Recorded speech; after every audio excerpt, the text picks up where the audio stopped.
एक्सेलमध्ये एक्सपर्ट बनण्यासाठी आपल्याला एक्सेलच्या प्रत्येक ऑप्शनची माहिती असणे आवश्यक आहे आणि त्यासाठी आजच्या या होम टॅबच्या व्हिडिओमध्ये मी तुम्हाला क्लिपबोर्ड ग्रुप, फॉन्ट ग्रुप आणि अलाइनमेंट ग्रुपच्या सर्व ऑप्शनची माहिती स्टेप बाय स्टेप सांगितलेली आहे. तर मित्रांनो, हा व्हिडिओ तुम्ही पूर्ण बघा. मित्रांनो, तुम्ही आपल्या सम्यक कॉम्प्युटर एज्युकेशनच्या यूट्यूब चॅनलवर पहिल्यांदा आले असाल तर आपल्या चॅनलला सबस्क्राईब करा आणि हा व्हिडिओ तुमच्या मित्रांमध्ये शेअर करा. तर व्हिडिओ चालू करूया.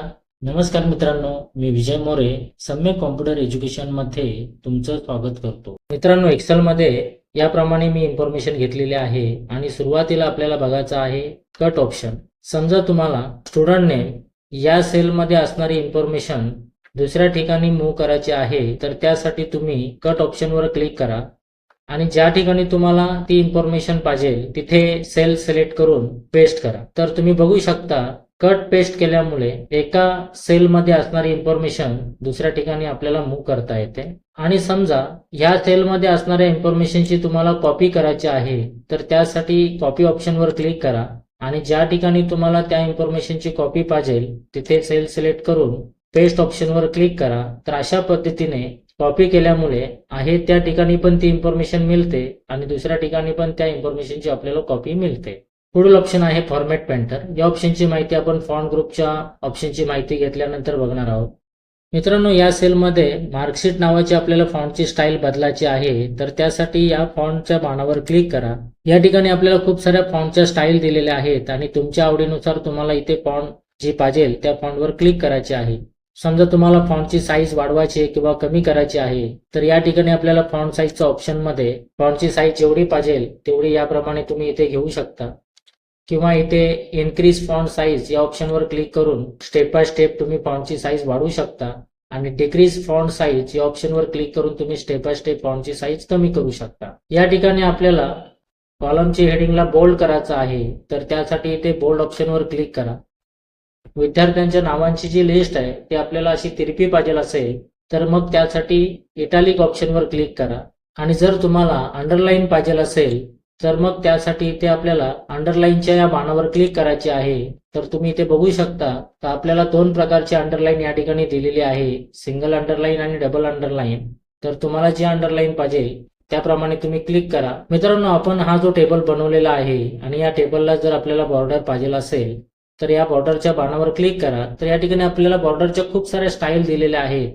समजा इथे बॉटम बॉर्डरवर जर क्लिक केली तर अशा पद्धतीने आपल्याला सिलेक्ट केलेल्या रेंजच्या बॉटमला बॉर्डर मिळणार आहे. तर अशा पद्धतीने तुम्ही टॉपला, लेफ्टला, राईटला बॉर्डर घेऊ शकता आणि सर्व सेलला बॉर्डर जर तुम्हाला पाहिजे असेल तर तुम्ही ऑल बॉर्डरवर क्लिक करा. बॉर्डर घेतलेली तुम्हाला नको असेल तर या ठिकाणी नो बॉर्डर ऑप्शनवर क्लिक करा. तुम्हाला फक्त आउटसाइड बॉर्डर पाहिजे असेल, थिक आउटसाइड बॉर्डर पाहिजे असेल तर अशा पद्धतीने तुम्ही बॉर्डर घेऊ शकता. तर मित्रांनो, या ठिकाणी तुम्ही प्रॅक्टिस केली तर तुम्हाला हे ऑप्शन व्यवस्थित समजतील. या ठिकाणी आपल्याला पुढील ऑप्शन दिलेला आहे ड्रॉ बॉर्डर. ड्रॉ बॉर्डरचा उपयोग आपण या ठिकाणी समजून घेऊ. तर समजा आपल्याला या ठिकाणी बॉर्डर ड्रॉ करायचे आहे तर त्यासाठी ड्रॉ बॉर्डरवर क्लिक करा आणि अशा पद्धतीने टेबलची आउटलाईन सुरुवातीला ड्रॉ करायची आहे आणि त्यानंतर मग तुम्हाला उभ्या लाईन ज्याप्रमाणे पाहिजे किंवा आडव्या लाईन ज्याप्रमाणे पाहिजे तर अशा पद्धतीने तुम्ही बॉर्डर स्वतः ड्रॉ करू शकता. ड्रॉ बॉर्डर ग्रीडवर जर तुम्ही क्लिक केली तर तुम्ही अशा पद्धतीने सिलेक्ट करून जेवढ्या सेलला बॉर्डर पाहिजे या पद्धतीने तुम्ही घेऊ शकता.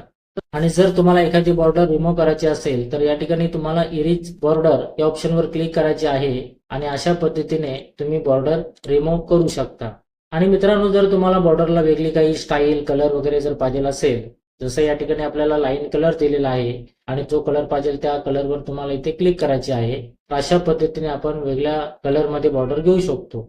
आणि जर तुम्हाला बॉर्डरला वेगळी स्टाईल पाहिजे असेल तर इथे स्टाईल सुद्धा दिलेल्या आहेत. तुम्हाला जी स्टाईल आवडेल त्याप्रमाणे क्लिक करा आणि त्यानंतर तुम्ही अशा पद्धतीने वेगळ्या स्टाईलमध्ये बॉर्डर घेऊ शकता.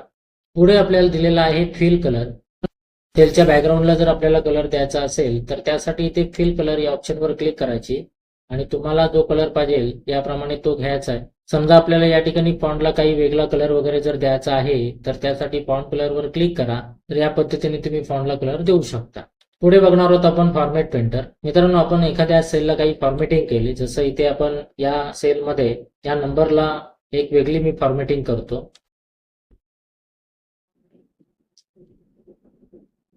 तर मित्रांनो, तुम्ही बघितलं असाल का अशा पद्धतीने मी या सेलमध्ये जो नंबर आहे त्या नंबरला फॉर्मॅटिंग करण्यासाठी bold, italic, underline, font style बदललेली आहे आणि फॉन्टला कलर सुद्धा या ठिकाणी मी दिलेला आहे.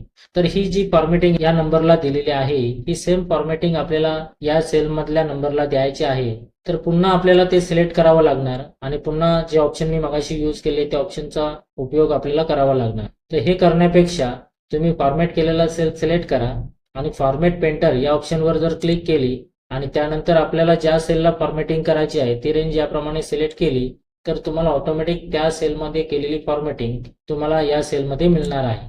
म्हणजे तुम्हाला फॉर्मॅट पेंटरचा उपयोग समजलेला असेल का आपण फॉर्मॅटिंगची कॉपी करण्यासाठी या ऑप्शनचा उपयोग करू शकतो.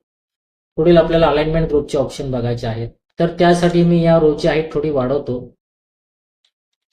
मित्रांनो, अलाइनमेंटमध्ये आपल्याला या ठिकाणी व्हर्टिकल अलाइनमेंट दिलेली आहे आणि खाली हॉरिझॉन्टल अलाइनमेंट दिलेली आहे. तर या सेलमध्ये जी इन्फॉर्मेशन आहे ती इन्फॉर्मेशन सेलमध्ये कोणत्या पोझिशनमध्ये आपल्याला पाहिजे ती पोझिशन घेण्यासाठी आपल्याला इथे अलाइनमेंटचा उपयोग करायचा आहे. जसं या ठिकाणी आपल्याला सेलमधली नावं किंवा हे नंबर सेलमध्ये टॉपला पाहिजे तर त्यासाठी टॉप अलाइनमेंटवर क्लिक करायची. जर तुम्हाला बॉटमला पाहिजे तर बॉटम अलाइनमेंटवर क्लिक करा. सेंटरला पाहिजे असेल तर तुम्ही घेऊ शकता. त्याचप्रमाणे आपल्याला हॉरिझॉन्टल म्हणजे त्या ठिकाणी लेफ्टला, सेंटरला, राईटला अशा पद्धतीने सेलमध्ये जे नावं आहेत ते तुम्ही त्याला अलाइनमेंट देऊ शकता. पुढील ऑप्शन डिक्रीज इंडेंट आणि इन्क्रीज इंडेंट दिलेला आहे.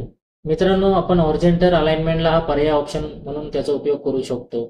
समजा आपण या ठिकाणी लेफ्ट अलाइनमेंट केली तर सेलमध्ये जी नावं आहेत ती तुम्हाला लेफ्ट साईडला मिळतात. सेंटरला गेलं तर सेंटरला मिळतात, राईटला केलं तर राईटला येतात. परंतु आपल्याला सेलमधली नावं ही लेफ्टला पण नकोय, सेंटरला पण नकोय किंवा राईटला पण नकोय. तर आपल्याला जेवढी पुढे पाहिजे तेवढी घ्यायची असतील तर इन्क्रीज इंडेंट या ऑप्शनवर जर तुम्ही क्लिक केली तर स्टेप बाय स्टेप तुम्हाला सेलमधली नावं जेवढी पुढे पाहिजे तेवढी घेता येतील आणि डिक्रीज इंडेंटवर क्लिक करून स्टेप बाय स्टेप पुन्हा तुम्ही मागे घेऊ शकता. मित्रांनो, आपल्याला सेलमधली जी नावं आहेत ती नावं उभी किंवा तिरपी पाहिजे असतील तर मग त्यासाठी तुम्हाला ओरिएंटेशनमध्ये हे वेगवेगळे ऑप्शन्स दिलेले आहेत. तर तुम्ही या ठिकाणी ज्या पद्धतीने तुम्हाला ओरिएंटेशन पाहिजे या पद्धतीने तुम्ही क्लिक करून ते ओरिएंटेशन करू शकता. आणि ओरिएंटेशन केलेला तुम्हाला नको असेल म्हणजे नॉर्मलमध्ये आपल्या अगोदर जशी नावं होती तशी पाहिजे असतील तर इथे फॉर्मॅट सेल अलाइनमेंट ऑप्शनवर क्लिक करा.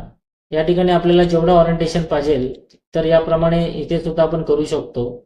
आणि इथे आपल्याला नॉर्मल करण्यासाठी इथे 0 डिग्रीज करायचं आहे आणि ओके करायचं आहे. पुढे बघणार आहोत आपण रॅप टेक्स्ट. मित्रांनो, या सेलमध्ये जो स्टुडंट नेम आहे या नावाची थोडी साईज वाढवतो. तर आता तुम्ही बघू शकता का या ठिकाणी मी या नावाची साईज वाढवलेली आहे तर हा नाव आपल्याला पूर्ण दिसत नाहीये. जर हा नाव आपल्याला या सेलमध्ये पूर्ण दिसायला पाहिजे तर तुम्ही त्यासाठी एकतर कॉलमची रुंदी याप्रमाणे वाढवू शकता. परंतु मित्रांनो, आपल्याला कॉलमची रुंदी वाढवायची नाहीये कारण की आपल्याला पेजच्या हिशोबाने आपण टेबल बनवलेला असतो आणि आपल्याला तो नाव त्या सेलमध्ये पूर्ण दिसला पाहिजे. अशासाठी आपल्याला इथे रॅप टेक्स्ट ऑप्शनवर क्लिक करायचे आहे. तर तुम्ही बघू शकता तर जो सेलच्या बाहेर गेलेला नाव आहे तो त्या सेलमध्ये आपल्याला पूर्ण आता दिसतोय.